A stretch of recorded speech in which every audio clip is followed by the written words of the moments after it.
Welcome back. Tonight we're going to take a look at the debut novel by Anne Leckie, Ancillary Justice. When this novel came out, it won the Hugo and the Nebula in 2014 and 2013 respectively.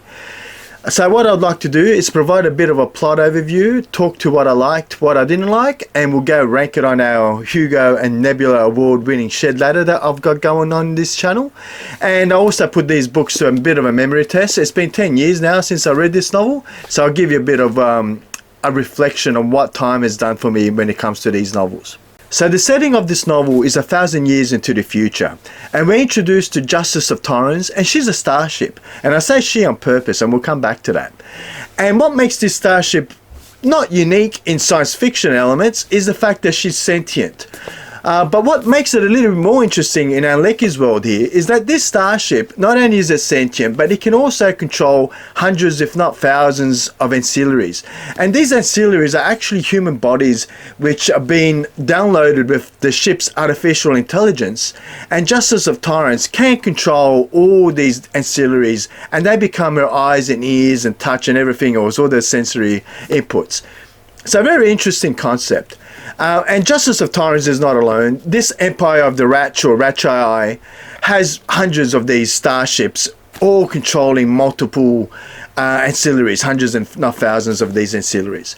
And that's because this Empire of the Ratchi, actually, whenever they come in contact with a new alien species, they conquer that species, not too dissimilar to what the Roman Empire did, and I'll come back to that. And they basically capture all these humans or whatever the aliens may be and put them basically in cold storage. And when ancillaries are required for these starships, their memories are wiped away and the AI is downloaded into these bodies and they become part of the ship. So very, very, very interesting concept. Now, as far as plot goes, to give you a bit of a plot overview, the story alternates between Breck, who's one of these ancillaries, and Justice of Torrens. And the sort of plot alternates between the two, and it doesn't take us long to realize that, you know, Breck is now a single ancillary of the ship. So for some reason, and it becomes clearer in the novel, we realize that Breck is now alone and she's just this ancillary 20 years into the future. And we sort of find out what is driving Breck. And she comes across one of her former lieutenants as well. And the two sort of go on a bit of a journey, not too dissimilar to what we find in The Left Hand of Darkness. And I'll come back to that when I talk to my likes and dislikes as well. And so the plot, and what we learn is that Breck is out to kill the Emperor of the Ratchi. And she's got a pretty simple plan. She's got this weapon, and she wants to understand where this weapon may be. There's rumors of this weapon, I should say. There are rumors of this weapon, so she goes on a bit of a mission as Breck to try to find this gun in order to kill the Emperor of the Ratchi. And I'll leave it at that with the plot. And we'll talk to some of the things I liked in the novel. So I really did enjoy the concept of these artificial intelligent starships. And we've seen it before, at least I have, in Peter F. Hamilton's universe. What was it called? The Constellation? Well, I've forgotten the name of the setting. But anyway, it's not too dissimilar to what we find in Peter F. Hamilton's universe, where he does have these artificial intelligent starship that are sentient as well. So that concept was not sort of new to me, but it's an interesting one. But I did really enjoy that ancillary sort of aspect to it. And it really becomes apparent in the novel as part of the narrative, because we find that Justice of Torrens can switch between these personalities by, you know, people on the starship, people on the ground, people in the village, and you get this real sudden change of points of view, which I thought Anne uses quite proficiently in the novel to get the story flowing and get a different view, right, without having to introduce a new narrator, which I thought was really well done. I did really enjoy that sort of aspect of the novel. The other thing I really enjoyed is the religious setting in this novel. I do like my books to have that religious theme in it, so take it for what it might be. But I did really enjoy the Ratchi religion, and it was very similar to me to what the Roman Empire sort of established as far as religion, where it didn't try to wipe out existing religions on the planet that they come across. Very similar to what we find with the Roman Empire. So they sort of started to assimilate those ideas and those concepts to further strengthen the empire of the rat shy. So I did find that interesting. And Anne Leckie herself says on the back of this particular version I have of the novel, there's an interview that Anne Leckie has with one reporter here. And she actually talks to the similarities and some of the ideas that she was inspired by the Roman Empire. And she states outright that this is not the Roman Empire set in space, and it isn't, right? But you can see the influence of the Roman Empire, and it was particularly obvious to me when it comes to the religious aspects. And I really did enjoy it, that religious build up. Like, you can tell that Anne has thought about this society and she's thought about their religion, and I always like it when authors do that. So yes, I did like that Roman influence, that Roman Empire influence, and there's a bit of a joke going on in my family at the moment that at least once a day I mention the Roman Empire. And after having read this book, it's been more than once. So I did enjoy the Roman Empire's sort of influence that the novel and inspiration that Anne drew from that empire. So what about the things I didn't enjoy in this novel? Well, let me begin by saying that this is a Triple Crown winner. It won the Hugo, Nebula and Locus Award when it came out, as well as the Arthur C. Clarke Award and one other award that doesn't quite come to mind. So it's a very highly recognized novel, and a lot of people absolutely love this book and the subsequent novels. And I have read the sequels to this novel as well. But it just was one of those novels that didn't really hit the mark for me. And the biggest criticism, which sort of half explains the very brief plot overview, is the fact that the plot itself just leaves so much to be desired. I mean, it's a very simple, basic plot. You have Breck, who's on a mission to revenge one of her crewmates and kill off the Lord of the Ratchii. And the plan is so simple as, I've got this gun, and I'm going to shoot the Lord of the Ratchii, and the rest of the details, I'm going to wing it. And it literally says so in a narrative, right? I just thought it was so underdeveloped. The plot was just so simple. There was no plot twist. It left nothing really to be guessed at. A very, very, very simple plot. But it counterbalanced that plot, simple plot, but very, I think, interesting concept in the ancillaries themselves. And the characters themselves, right? I did like Breck, and I did like Justice of Torrens. I thought she had a pretty cool character where she's Anne Leckie herself actually is or she enjoys opera singing or singing in chorals or whatever the case may be, right? So she's a singer, and it reflects in the personality of Justice of Torrens, in particular Breck. So she loves to sing, and every opportunity she's singing or humming something, which I thought was pretty cool. But when it comes to the other main protagonist, I can't even remember the name. I had to write it down, and even then I can't remember it. What was it? It doesn't even matter, because 80% of the time he was in some drug-induced coma, and he was just there, or she was just there. We don't know, and I'll come back to that. It just makes no difference. It really made no difference. This person has a change of heart somewhere during the journey, but nowhere are we brought along in that journey or get an understanding as to why the sudden change of heart. Sure, we could say that, she'd come down from a high and she was in, cold turkey and going through all those symptoms. But yeah, I just thought the characters, look, the plot and the characters were the weakest parts of this novel, which is a real shame, because I reckon that it would rank really highly on the Sci-Fi Shed if it wasn't for that. The other interesting thing in this novel, and it's not unique, is that the Lord of the Ratchii, or the Ratchii Empire, doesn't discriminate in sex. There's no concept of male or female. Everyone is referred to simply as she. And it's decent in a novel that actually I started rereading this novel. So I read it first time on the Kindle. The second time I started reading it audibly in Audible. And I found myself getting completely lost. So this is one I recommend you don't read in Audible or any other audio format. You will not you would not follow it. It's really difficult to follow because she's confused, as in Justice of Tyrants.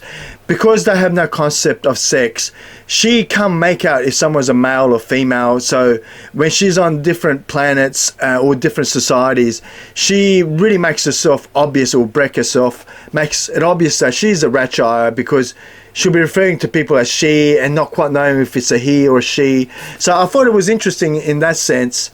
But look, it's not unique. We've seen it on the Hugo and Nebula award-winning ladder in the past with The Left Hand of Darkness by Ursula Le Guin. But I just thought she'd addressed that subject matter so much more eloquently and nicely and realistically, I feel, than what was done in Anne Leckie's novel. I mean, her concept of no gender is literally treating everyone as a she, and that's it, right? That's it. There's no difference in thought. I mean, it's poorly. I just thought it was poorly done.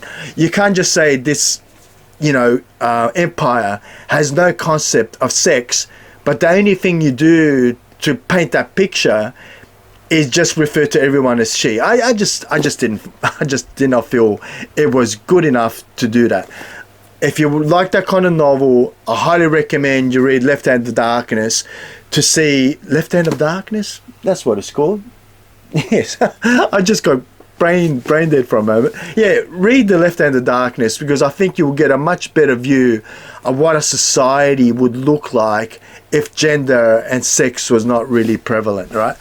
Look, it's a minor criticism. Having said all of that, it sounds harsher than it potentially is. It's a minor criticism. I just thought, yeah, it sort of lacks that. And even that whole journey with her and Seradrin, whatever the guy's, or her name, I don't know what it was. It was just a poor reflection on that journey that we saw in The Left Hand of Darkness, when the two protagonists go on that journey, right? Because that was really a journey of discovery, of acceptance, where this was just a journey and you already knew the outcome. You knew what was going to happen, and like I said, there was no real plot twists. That sounds pretty negative. But like, I have to stress, this is just shy of 400 pages, this novel, and I read it over a weekend, right? It is a very enjoyable read. I thoroughly enjoyed it. It's a very worthy Hugo and Nebula award-winning novel, which sort of takes me now to the memory test. And one last thing that I didn't quite enjoy in this novel. Another slight criticism I have of this novel is the ending. And let me explain a little. So I've been reading the paperback. I tend to read paperbacks during the day when there's plenty of light. And at night, I tend to read the Kindle because it's a little bit easier on my eyes. I can blow up the font. I'm getting old, right? And what I found is that I've actually finished the novel in my Kindle, and the Kindle gives, at least my Kindle, gives you a little bit of a percentage, how much you've got to go, right? And I remember I was something like 97%, and that's because there is an that interview at the back of the novel here, right? But I'd forgotten about it. So I was something like 93, 94%, maybe a little bit higher.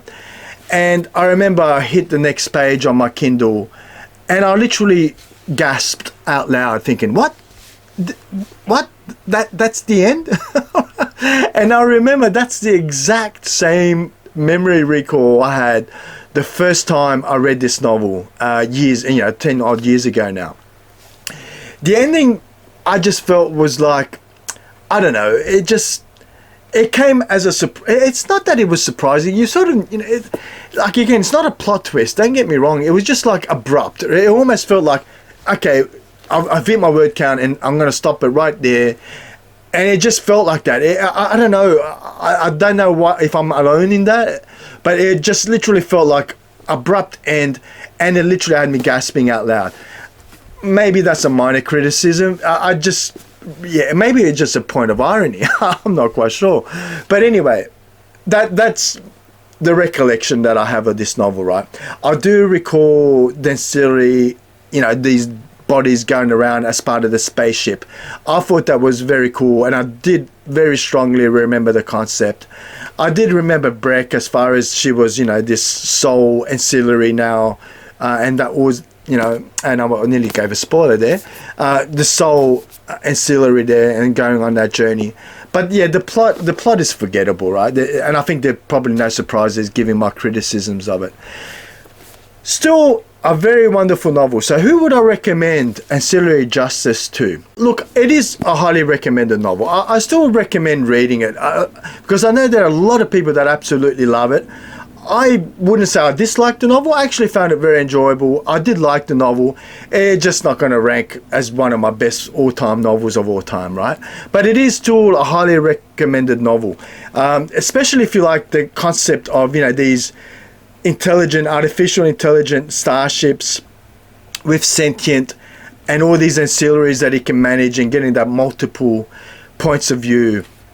I think you won't be disappointed. If you read Peter F. Hamilton, the concepts of the spaceships do remind me of the Atomist and Edenist ships that you find in I think it's called the Confederate Universe. I can't recall. It's been a while since I've read those novels. But I think, you know, there's elements of that with the starships that I think you'll find enjoyable if you like Peter F. Hamilton, as well as some maybe Alistair Reynolds, sort of a bit. It's sort of in that vein, right? It's a sort of space opera-ish type novel, which I think, you know, it's right in that sort of league. Hey, we've got to rank it. Let me flip the camera around and we'll do that. Let me flip the camera around and we'll do just that. So back to the Sci-Fi Shed and ranking tonight's 2013 and 2014 Hugo Award-winning novel in Anne Leckie's Ancillary Justice. Now, this is a very good book, right? It's just not my cup of tea. And what we've got going on the Sci-Fi Shed ladder here is my personal preference, and the criteria that I use when I'm ranking these is how much overall did I enjoy this book. I look at things like plot, like character development, like the concepts, and things like that. And we'll go through the criteria. So yeah, I know that this is a novel that is loved by a lot of people, so take it for what it is. It's a biased view, but I'm going to go through my normal process and see where it lands. So that, just as a quick recap, we got from ascending to descending order on the A side, from left to right on the B side, so from ascending to descending order. And it's not going to be on the A side, right? For me, I just couldn't rank any one of the books on the A side below Ancillary Justice. Which is sort of interesting because I would have loved to have started with The Left Hand of Darkness, because that journey that Breck and Serendon go on, for me, was very reminiscent of that journey that the two protagonists in The Left Hand of Darkness go through as well. But like I mentioned in my review, it just didn't have all the concepts just well thought out, right? I thought the plot was a bit lacking, but the concepts of, you know, genderless society falls right into The Left Hand of Darkness. But if you like those kind of novels, I'd say definitely read The Left Hand of Darkness. And, you know, if you've read Ancillary Justice and you like that concept, definitely read The Left Hand of Darkness if you haven't already done so. So I'm going to start on the right hand side. And maybe we'll start with Flowers for Algernon. And is Ancillary Justice better than Flowers for Algernon? And no, it's not, right? There's no way I can put Ancillary Justice above Flowers for Algernon. Now, Rite of Passage was just a great coming-of-age novel. It was a really feel-good novel. Had a bit of a dark twist at the end. Very nice thought. I love the concept. I like the theme. It was just... I can't say the same for Ancillary Justice. I'm not going to put it above Rite of Passage. Now, Startide Rising, I sort of criticised David Brin's writing, which is probably a little unfair, but it was a brilliant concept, that uplift concept, right? I'm actually reading The Uplift War at the moment, and it's a pretty thick novel. So that might be coming up in a couple of weeks' time, so keep an eye out for that. But Startide Rising was really interesting concept about those dolphins who can fly this spaceship, right? And the process of uplift and these multiple galaxies before these different type of aliens. I thought it had a lot more to offer. And the plot, even though the plot didn't move so well in Startide Rising, I just overall I enjoyed the novel more than I did Ancillary Justice.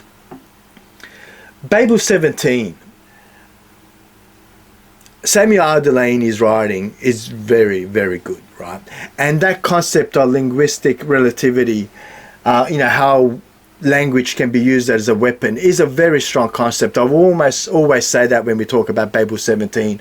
So the concept was extremely strong, and one that I haven't seen in science fiction before or after. And there may be books that sort of, or actually, there was another book that sort of talked to that just recently. The Moon is a Harsh Mistress in Logland with the computer mic. So that was sort of a bit interesting in that sense, but nowhere near as it done like Babel 17. So I thought the concept was really strong, and I really did think the concept in Ancillary Justice was very strong as well. So we've got two very similar books in, they're both very strong concepts, and both sort of plot and characters leave something a little bit begging. But I got to give the edge to Babel 17. I think it was a much more memorable novel than what Ancillary Justice was for me. Because all I can really remember in Ancillary Justice was the spaceship. Where Late the Sweet Bird Sang. I really enjoyed Kate Wilhelm's book. I sort of criticised the concept there being nothing really revolutionary in the sense of, these clones, and I found the post-apocalyptic setting wasn't very realistic for me. I thought it didn't really reflect at least what goes on in my mind when I think of apocalypse. So that's why it ranks where it does. But the writing was very, very good, and there was very little else I could criticize of Where Late the Sweet Bird Sang. So I'm going to give Where Late the Sweet Bird Sang the slight edge over Ancillary Justice, and I think that's where I'm going to end it. I think it's going to sit right there, just above The Quantum Rose. The Quantum Rose was good, but I don't know. It was an okay book, but it was nowhere near as memorable as Ancillary Justice. And even though The Quantum Rose had that concept of quantum physics in there, I mean, you really needed to understand quantum physics, or at least do a bit of research to understand how she strung that story together, right? So it wasn't quite straightforward, and the storyline was okay. I did enjoy The Quantum Rose. Again, it was a very worthy Nebula winner, but I'd have to say Ancillary Justice, that concept was very good. I did really enjoy the concept. Again, these are all wonderful novels, right? Sometimes I feel like I'm being a little bit harsher than I need to be, because I really do enjoy all of these novels. They are, for me, like I mentioned in the past, pretty much my top 100, 200 novels of all time, and they all deserve a very honoured place on my Sci-Fi Shed ladder here. So yeah, sometimes I sound a little bit overcritical, but it was a really enjoyable read, and I can't stress the fact that I finished that book over a weekend, and it's just shy of 400 pages, right? It flows nicely, it reads nicely, it's entertaining, bit predictable, but overall a very enjoyable read. And I have read the sequels. I can't stress that enough as well. It does make you want to read more of her work, and it doesn't deter you. The plot and the weak characters sort of get better, actually. Maybe we will review the others at some point in time. But yeah, that's where we sit tonight. Thanks for joining me in the Sci-Fi Shed ladder.